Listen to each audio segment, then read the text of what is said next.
ముఖ్యంగా జగన్ గారికి సంబంధించిన జగన్ గారి టీము ఎవరైతే ఉన్నారో వైఎస్ఆర్సీపీలో గతంలో మంత్రులుగా ఉన్నటువంటి చాలా మంది వాళ్ళు చేసినటువంటి భూదందాలు అవన్నీ అప్పట్లో వాళ్ళు నిజంగా వాళ్ళ నోటితో ఎంత ఫేమస్ అయ్యారు, ఇప్పుడు వాళ్ళ భూదందాతో కూడా వాళ్ళ అధికారంలో లేకపోయినా కూడా అంతకన్నా ఎక్కువ ఫేమస్ అవుతున్నారు.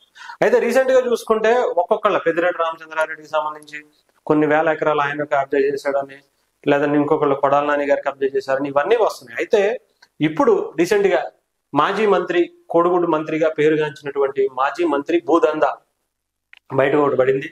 దాదాపు 610 ఎకరాలు దోచేసిన గుడివాడ అమర్నాథ్, ఆయనతో పాటు పలువురి పెద్దల హస్తం. అనకాపల్లి నియోజకవర్గంలో భారీగా కబ్జాలు, రైతులను బెదిరించి పొలాలు ఆక్రమణలు, కబ్జా భూములతో లేఅవుట్లు, కబ్జా భూముల్లో లేఅవుట్లు కూడా వేసి ఫ్లాట్లు కూడా విక్రయించేశారట. అధికారుల అనుమతి తీసుకోకుండానే తతంగం. విఎంఆర్డీఏ కమిషనర్ కు జనసేన ఫిర్యాదు, వెంటనే పనులు ఆపాలని కమిషనర్ నోటీసులు, రిటైర్ జడ్జితో విచారణ చేపించాలి అని చెప్పి జనసేన పార్టీ డిమాండ్ చేస్తుంది. మనం చూసాం గతంలో పవన్ కళ్యాణ్ గారు విశాఖపట్నానికి సంబంధించి ముఖ్యంగా అనకాపల్లిలో విసన్నపేట భూములు కొన్ని కొండల్ని మాయం చేసేసినటువంటి ఘనుడు మన అమర్నాథ్ గారు అని చెప్పి చాలా చాలా పద్ధతిగా అప్పట్లో చెప్పారు.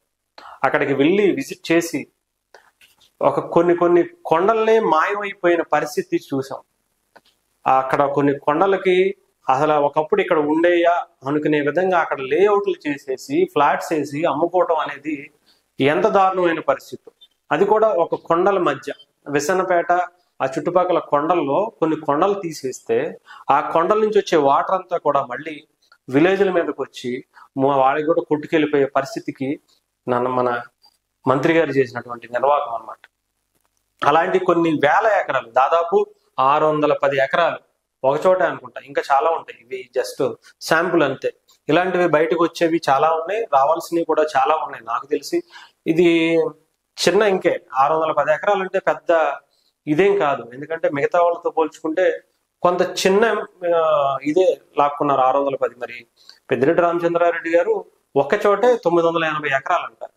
అది ఓన్లీ ఒక చోట, అది కూడా ఆయన నియోజకవర్గంలో ఒక్క చోట మాత్రమే. అలాంటిది ఇంకా చాలా ఉన్నాయి. నిన్న మనం పెద్దిరెడ్డి రామచంద్రారెడ్డి గారికి సంబంధించి మదనపల్లి ఆర్డీఓకి 200 మంది 300 మంది వస్తే మొన్న 200-300 మంది వచ్చారండి. అంటే దాదాపు ఇప్పటికే 500 మంది ఫిర్యాదు చేశారు. 50 ఎకరాలు కొట్టేశారండి, లేదా 20 ఎకరాలు కొట్టేశారండి, 70 ఎకరాలు కొట్టేశారండి, మాది 30 ఎకరాలు కొట్టేశారు, ఎకరం కూడా కొట్టేశారండి. ఎకరం నుంచి మొదలుపెట్టి 980 ఎకరాల వరకు కొట్టేసినటువంటి వ్యక్తులతో పోల్చుకుంటే అమర్నాథ్ గారిది జస్ట్ 610 ఎకరాలే. నాకు తెలిసి ఇది కూడా ఇంకా ఉండుంటాయి. ఇది జస్ట్ ఒక ఏరియాలో మాత్రమే. అది కూడా ఏ విసన్నపేట మొన్న పవన్ కళ్యాణ్ గారు విజిట్ చేసిన ఆ ప్రాంతంలో ఉండొచ్చు. ఇలాంటివి కాకుండా ఇంకా చాలా ఉన్నాయి.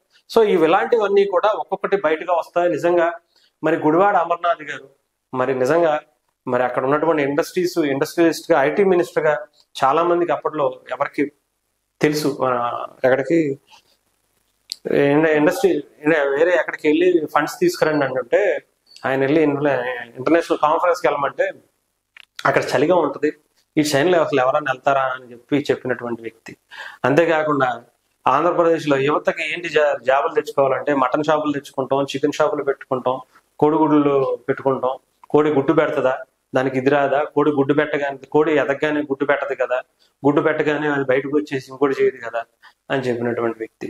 మటన్ షాపులు పెట్టుకోండి, న్యూడిల్స్ కంపెనీలు తీసుకొచ్చాం, అప్పడాల కంపెనీలు తీసుకొచ్చాం, అల్లం వెల్లుల్లి పేస్ట్ కంపెనీ పెట్టించాం అని చెప్పినటువంటి వ్యక్తుల్లో ఆంధ్రప్రదేశ్ గతంలో ఎప్పుడూ లేనంటి ఫన్ క్రియేట్ చేసినటువంటి వ్యక్తి. ఒక ఐటీ మినిస్టర్ గా గతంలో కేటీఆర్ గారిని, నారా లోకేష్ గారిని, ఇంకా చాలా మందిని చూసాం. కానీ ఇలాంటి ఐటీ మినిస్టర్ మాత్రం ఎప్పుడు చూడలేదు, ముందు కూడా చూడకూడదు అనుకునే చాలా మంది ఆంధ్రప్రదేశ్ ప్రజలు ఆయన ఎమ్మెల్యేగా కూడా గెలిపించడం మానేశారు. సో ఇలాంటిది ఒక భూ కబ్జా, ఒక ఏరియాకి సంబంధించిన భూ కబ్జాలు ఇలాంటివి చాలా ఉంటాయి, మెల్లగా వచ్చే అవకాశం ఉంది.